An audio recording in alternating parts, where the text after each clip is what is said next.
Ladies and gentlemen, welcome to a very special video episode. We've had one of these before, and last time it was George Takei, and now we have a new Howard Stern alumni coming in, Billy West, who is the voice of Stimpy and Ren, Doug. He's done about 50,000 voices for Futurama and about 70,000 voices outside of Futurama, so there's no chance in hell you've come this far in your life without hearing him before. He's here in town today because he did the voice for the short film that I was working on that the Dave School did, called Tofu The Vegan Zombie. And if I don't say tofutheveganzombie.com right now, I will get shot at from several directions, like Shawshank Redemption, or President Kennedy, depending on how you feel about it. And, that was just from one direction. Oh. Despite what many people Time say. it out right, come on. Do some Gary Oldman shit. Didn't you see JFK? No, it's too long. It's too long. I couldn't sit through it. There weren't enough flashing lights. They didn't look enough like Top Gun. There was no nudity. I wasn't interested. I think there was nudity. Was there nudity in JFK? I don't know. I didn't see it. You didn't? Are you serious? You'll sit through Solaris, but you won't watch JFK? Yeah, that's a good point, actually. Wow. I grew up knowing that my dad was like the third best drummer in Michigan, which is just so dubious, you know?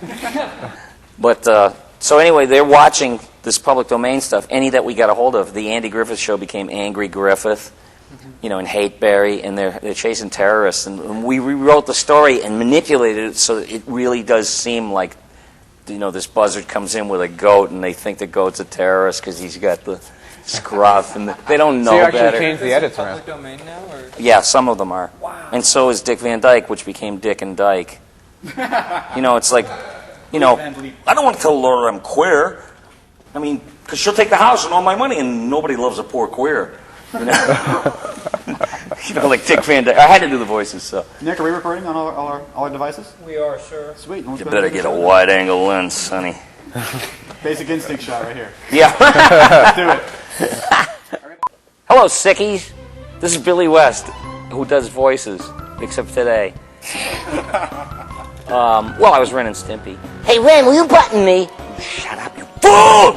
Yes, I shall kill you! Hey, Ren, I'm listening to Geekza, and I'm watching it on my computer. This is great. It's hip. It's cool. It's far out, man. You shut up, you fat, bloated sack of protoplasm! Where can I find it? All right, ready to go. All right, you ready? Yeah, ladies and gentlemen, welcome to Geekza. Here today special with Billy West, here at the Dave School. Let's go ahead and introduce everyone. What's your name, Brian? Hi, I'm Brian. Hey. Hi. Hi, Brian. How's it going? Good. How you do voice acting out here? Well, I did. Have you ever heard of a show called Futurama? Yeah. I didn't do that. Oh, shit. Well, who did that? I think Billy here did. Oh, me. What I know about him. Yeah, I did Fry, who's the 25-year-old pizza delivery boy, and that voice is basically what I sounded like when I was 25. Because I remember being in a band, and I used to complain about everything and stuff, and, you know, and I was a whiny kind of kid, and I wasn't that bright. I was like real artistic, but I didn't know much about the world, and it's kind of Fry all over the place, you know, like somebody, hey, Fry, I heard beer makes you stupid. No, it doesn't. And I did Dr. Zoidberg, who was the crustacean doctor, and Zoidberg is afoot. You know, and he was based on a couple of actors that I grew up knowing about. One was Lou Jacoby. He was in Yiddish theater, you know, and he was, oh Christ, he was in The Diary of Anne Frank, and that's supposed to be like, it's horrendously sad, but they used two comic actors to play the father and the uncle. Ed Wynn, who was this guy in vaudeville that used to go, oh, I see how you know, and he plays the father, and Buddy, this uncle, was played by Lou Jacoby, who stole grain. They only had grain to live on, and he was clipping it so he could have something to eat because he was, you know, he was a little corpulent, and the kids couldn't get enough because of him, and then when they discovered it was him, he sat there and he went, you know, Ed Wynn says to him, here all along we thought it was the rats, and it was you, Buddy. And he goes, I stole from the children. I stole from the children. And then he went on to sing for Nirvana. Right. Yeah. So, but that was the inspiration. There was this fusion of two marble mouths, and I thought it would be great for a crustacean doctor because number one, he had all that cool meat hanging off his face. You know, what is that going to sound like? And they said, what would he sound like? And I knew right away what I was going to do. And then Professor Hubert Farnsworth, Oh, 147 years old, rattling mummy that farts dust. And let's see, he was really rickety. He's 147, and I figured, you know, I used to physically shake doing the voice. And I said, nobody cares what you do with yourself in a dark booth, you know. So I used to get rickety over that physically. I usually don't throw any physicality too much into a voice, but that one kind of needed it. And it's like, you know, good news, everyone, bad news. You know, and I could see my hand going like that, and it inspired me to just keep being rickety and silly. So if Fry is Billy West at 25, then is Professor Farnsworth Billy West at 80 or 100? I don't know. Maybe I'm paying it forward. If I live to be that old, I'll find out. There you go. Oh yeah, and Zapp Brannigan was supposed to be as if William Shatner ran the Enterprise and not Kirk. Right. You know what I mean? Yeah, I can see what you're saying. And the thing was Phil Hartman was supposed to do that voice, and I was working with Phil Hartman on Dilbert on some episodes, but he called me when I still lived in New York. Phil was a really, really generous and giving actor and had no insecurity about his talent or anything, because the guy called me from the set of News Radio. He got my number from somebody who had it, and he says, I want to call him. He calls me up, and I called in because I was coming back from New York, and I lived in the suburbs. I could hear the gates of hell clang shut behind me, you know, as I headed home. And I called in, and my wife said, guess who I was just talking to for 40 minutes? About you. I said, who? And she said, Phil Hartman. And I went, V, you know, I mean, I know enough people who could pull an elaborate prank like that very easily, Maurice LaMarche or whoever, you know. And she said, no, it was him, and he wanted to talk to you. He wanted to say he was a big fan of your work. And I was like, oh, I know who he is too, you know. And then I called him when I got home, and we spent 40 minutes talking on the phone about the work that I had done and what, you know. And I wanted to talk about him because I just thought he was the greatest. And I said, you sure took all the spark plugs to that car, you know, when you left Saturday Night Live. It's just like this heap that's sitting there now. And he was like very modest. Well, you know, you got to move on. You got to do what you do. And Philip J. Fry, I think, was named Philip for Phil Hartman. Yeah. It's kind of what I heard at the time, you know. When you went on, you had to audition individually for each one of those characters. Yes, I did. And, I walked into that audition, and there was like 200 people sitting over at Fox. Yeah. And then I see Ryan Stiles, and I go, see you later, you know. Because I figured this guy could do anything, and why bother? But, you know, I hung in and did the auditions, and I saw tons of people there. I saw John DiMaggio before I knew who he was. He's just kind of unforgettable, like whistling and, you know, walking around. Hey, hey! You know, he's very, like, announces his presence in a weird way, because he's like a big kid. And John came in and just hit it right on the head. He sounded like a punch-drunk fighter, which was the perfect take on him because he needed booze to, like, to level out, you know. And it was great. It's like, you know, there's old movies where those characters are, like the guy with the broken Requiem for a Heavyweight. You know, you understand? I want a shot at the champ. I want a shot at the champ. You are the champ. Oh! You know, that was like Bender's whole thing right there. If it registers as funny, like, people would always go, like, why does Nixon, you know, his head is in a jar, and I grew up, you know, hating Nixon, and because I was drafted in 1970 to go to Vietnam, and it never happened. I got out of it somehow. I guess I had hypertension or something. And it's hard to give yourself that, just if anyone wants to know. But you know, this guy was despicable.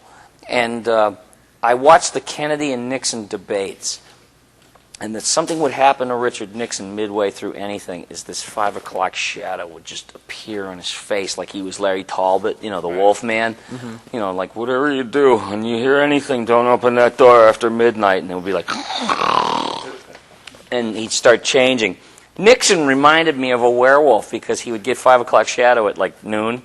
And And so I just said he's got these gels and he's doing this, I hate filthy hippies, and everybody had an idea about Nixon because he had impressionists, and there were people like David Fry and everybody did them.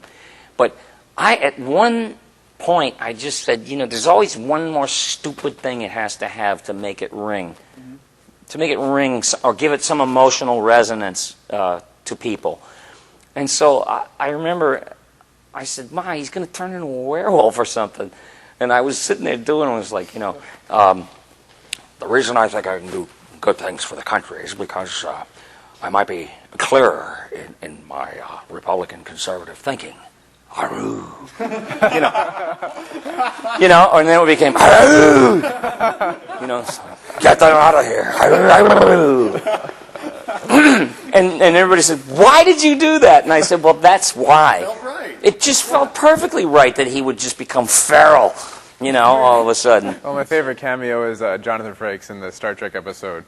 He just says the one line, but when Leonard Nimoy gets taken off the rack and he slides and he goes, yes, front row. Yeah. There's just that one line, and then you move on. Well, But it actually is Jonathan Frakes. That sums up show business perfectly. Or actually the corporate world, I should say. Yeah. Outensy. Play some World of Warcraft. It's so much more interesting than this. Second life, I'm going right? to go watch some Futurama. That's fine. Very vicarious of you. Tofu The Vegan Zombie is a short film that the day school is doing as a Block 4 project. And I think it's fair to say that we have really, really high aspirations. We've never done anything quite so... Well, just the aim of it's so high. We've got Billy West coming in. We've got Ellen Muth from Dead Like Me, and she's done some other stuff as well. And it's a very professional-looking short film, especially from the school. We've done a lot of stuff that was for toy companies or for this or for that. This is a completely original production that one of our instructors, William Vaughn, came up with. And it's his baby, and he's been here the entire way. And he brought in people like Billy and Ellen Muth, and it became a really cool, big deal, and it looks great. So, what blackmail does William have on you? Nothing. What? We're I was You mean he doing just asked you? I was doing a convention. That doesn't work. He asked you and you said yes? Yes. No. Oh. No, seriously, what happened? You know what? No, I really, they wanted to talk to us about, me and Ellen, about doing some project. And I'll sit down with anybody because that's what, it's like everybody thinks, he doesn't have to audition for anything. They call him up, and it's like, that's not right. If you want to work, you got to audition. Right. And I'm a journeyman more than I am anything. I would never sit back and go, I'm the guy that did this, this, and this. I never came like that because I have immigrant mentality. It's like my uncles will be up there. It's like, you had a chance to work for 18 hours and you didn't, you fucking idiot. 18 hours a day. And I said, and I grew up thinking, you have to do that or they'll take away your house or something will happen, And so I began to just say, look, if anything is sincere, why not look into it? It might turn out to be something really cool. I don't judge anything going in like, oh boy, these guys got to be kidding. It's never that, because I just have a love of the craft. And then I can become subjective as the closer you get to it. Okay, what are you looking for? And and I talked to them, and I saw the premise, and I thought it was great. Number one, I am a vegan. That makes sense, yeah. And you are zombies, there's two things. Yeah, I mean, I have nothing against, dead animals or anything like that. I'm going to be one someday, so, But I'm not a fascist. Like, I don't look at other people and go, do you have any idea what you're eating? That kind of stuff. I hate people that do that. You got your own warehouse to take care of, never mind mine. Right. But people were more interested in why I was a vegan. What did I eat? Is there anything that you can eat? Like, I go, I carry around some bird seed, And no, they had no idea what you could eat. And tofu is a staple of a lot of vegan diets because you can texturize. You can do anything with it. You really can. I don't know if they've ever made shoes out of it. But I'd buy them. They made hats out of them. You can buy them at tofutheveganzombie.com. Oh, yeah? Wow. Good. Check? Wow. Is that a check coming in? Do I get a check? I got a check coming in now. See what I just did? That was the most shameless plug ever. Well, so my heart was kind of in it from that aspect, but then I thought the character was just very, very cool. And I don't have to say redeeming, because here you just see the look of it. Right. And then, like in Hollywood, they go, well, why should we like him? You know what I mean? It was the character, just to have this stationary piece of tofu on his head, and then the mouth was sewn, and I was like, well, how can he eat? Does he eat? And I was fascinated, because I start thinking of the physicality and all that, and and then to find out that there were these other parts that they wanted me to do, and I just thought it was great, and I see the look of it here, there, and everywhere, but I guess I hear tell that I'm going to see it. Oh, yeah. Oh, you're going to see it tonight, and we've been working on it with religious intensity for the last 90 days. I believe it. I believe that. You have to if you want to graduate. The very last shot of the movie, as it will be seen at graduation, was finished about an hour ago. Sure. By yours truly. Well, I'm not astonished because I know that's how people I work with do it. Right up until air date, they're still yanking out a line that someone said and have them come in and re-record something because they got a better line. Yeah, it came right up against the line. And, but isn't that the fun of it? Oh, dude, absolutely. If you're not afraid of being told that it's all over, you can take the chances that we'll keep it going regardless. I've never been that way, and it's because whenever somebody said no or it can't be done, that was like sticking a 1,000-foot neon sign in front of me going, yes, do it. Yeah. That was like the gauntlet was off if someone said, no, you're looking at some real hard work there, and you're looking, it's not worth it, and you're not going to do it, and it was like, you just begin to, it would destroy you on a molecular level if someone talked that kind of shit to you. Exactly. So you had to reassemble your molecules and get out of there. You couldn't possibly get a small group of students to make a professional-looking short film with professional voice acting in 3 weeks or 3 months. No, you got to have celebrities, number one. No film can be done without celebrities. You can't get celebrities because you have to ask. It's a new law in Hollywood. You can't make any CGI animation. I have the script. Oh yeah, who's in it? Before we get to this, because I know that we can go off on this. As Dick Cheney says. You do 2 voices in Tofu The Vegan Zombie. One of them is a British monkey, and one of them seems like Peter Lorre. Yes. Have you gotten tired of Peter Lorre? That's one thing I want to ask. It's like it seems like a kind of the battle standard that every voice actor has to go through sometimes. Well, how's your Peter Lorre? Usually like Mad Doctors. As long as it works and it's funny. Yeah. It's hard to be critical. If you're critical of something that works and people see it as successful and it is succeeding, yeah, you're being so jaundiced that you can't see anything outside of what you do. And there are people like that. Like everything sucks unless it's theirs. And that's not true. I mean, the same tide raises all boats. If somebody does great, it lifts the bar off the floor. There's plenty of people running around that want to keep the bar on the floor. Hollywood is just a place where there's a bunch of people rushing to the very spot where lightning just struck. It's over there! The magic! It's over there! They're out here, Just running around. I gotta get another koi for my pond. Fuck, this is getting hard. Chasing lightning. I gotta pace wax my Bentley. I won't have the energy. It's like, that's why I get up in the morning. To go out and do, what I think is the thing for me to do. And I had no aspirations of becoming famous ever or being rich. I mean, it'd be nice to think like that, but I came from a world where you were never taught to aspire beyond your class. And we lived in this 2-by-2 inch square world, and one day you get the itch and something grabs you. You have nothing to say about it. It just yanks you out of that town one way or another, puts you on a train somewhere, hook up with other people you would have never met if you stayed there. And that's what I brought to it, was just my love of the craft and passion that I had, and a certain amount of talent. But there's people that just want to do it because they want to keep making a movie. And the problem is if they keep making CGI movies and they begin to use real voice actors, the star system would collapse in Hollywood because there's no reason to have them. Yeah. If they're making cartoon movies and using voices. I mean, how many times do you hear, Will Smith, if something, I'm Will Smith, I'm a snail. I'm Will Smith, I'm a taxi cab. Hell no. I'm Will Smith, I'm Will Smith, I'm a fish. Yeah, good, but these pieces of work won't be evergreens as much as like the old ones were, because the thing will only have as much excitement as like however long these stars are viable, or even remembered, and then after that it's or how long the ground stays hot where the lightning just struck. Yeah, exactly. I like the way you think. Circle gets the square. Very much. Like the way you play for the the game. win. Wonderful. And on that note, I think we well, got. Well, let's see.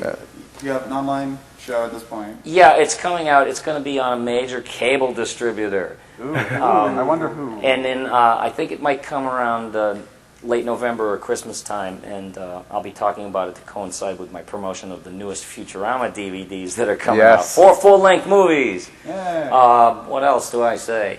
Oh yeah, right to DVD. And they're stunning. They're spectacular. I didn't think this group of people... Yeah, we got the same group of people. Great. But I didn't... Band back together, man. But I didn't think, that they could best themselves in the way that I saw happen. And just... So, oh, yeah. Sweet. Oh, God. I'd love to be able to go into can't detail. wait. But if I talk to wait. you guys in like, November... Awesome. We'd love to have you back on the talk all show. about that. Awesome. But my show will be On the Couch with Billy B. And it's this permutation of a pilot I did called The Billy Bastard, Amateur Human Being. Which I think pretty much everyone that listens to our show or watches it has heard of. So we're down for that. Yes. It's only been on my site for about 1 million years, but you know what? Sometimes it's slow going, but at least we're going to be doing something with it. So. All right, well, we'll see you tonight at the premiere of Tofu The Vegan Zombie. Absolutely. I love talking to you guys. I love talking to you guys. Thanks. Oh, reach right here. Hey, right pleasure. over. Boarding house reach. Well, thanks very much. And vote no on question 2, you assholes. If you don't like it, write your congressman what I just said.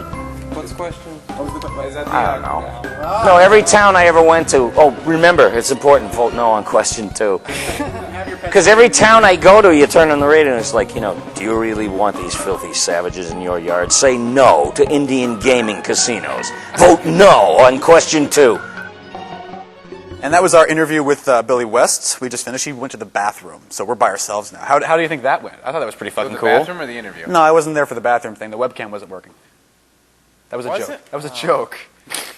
Oh, that was a joke? Are you still starstruck? Still like, what's up? Wow, it's fake. I know. I was just saying that I'm that cool. That I deserve my own celebrity. You're the guy from the formula, right? You actually No, didn't. Someone recognized you once, though. I'm Casper Van Dien. Leave me alone. Someone recognized then you I once on don't a plane, care though, at all. right? No, there was someone recognized me on an airplane once while I was sitting next to Casper Van Dien. And they were like, "Aren't you the guy from the formula?" Meanwhile, Casper Van Dien's like, Oh, "Son of a bitch." Did no one see Starship Troopers? I did. No. oh, I did. Trey Stokes did. Yeah, Trey Stokes did too. Anyway, that was our episode of Geekza. That was Billy West, and it was awesome. I'm really happy that he came out. And earlier before the show, he was actually talking about how he knows George Takei, and he, without knowing anything about our previous episode, not only made the "oh my" joke. I think we got that on tape, actually. He also channeled George Hopefully. Takei so much so that he asked in character if my pubes were red, which pretty much puts him 2 for 2 as far as George Takei hitting on me goes. I was impressed. I wasn't. I had a different emotion involved. I won't go into detail as to what it was. Something along the lines of abject terror. Abject. Good SAT word. Good job. High fives. High fives. High fives. All right. So that was our episode of Geekza, and that was our last episode of Geekza. So stick around because we're going to have more information with regards to what we'll be doing in the future. But State of the Union. let it be known that it will not state be of the stuff. podcast. The state of the podcast. Anyway, stick around, folks. Thank you for watching, and go ahead and watch our other one, George Takei. If you Google George Takei Geekza, you will find it indefinitely. It'll always be there. Indefinitely. It'll always be there. No, we're putting it into the world forever. It'll be floating around in the cosmos like space dust or the thing on the moon that they left there. Are we out of tape yet?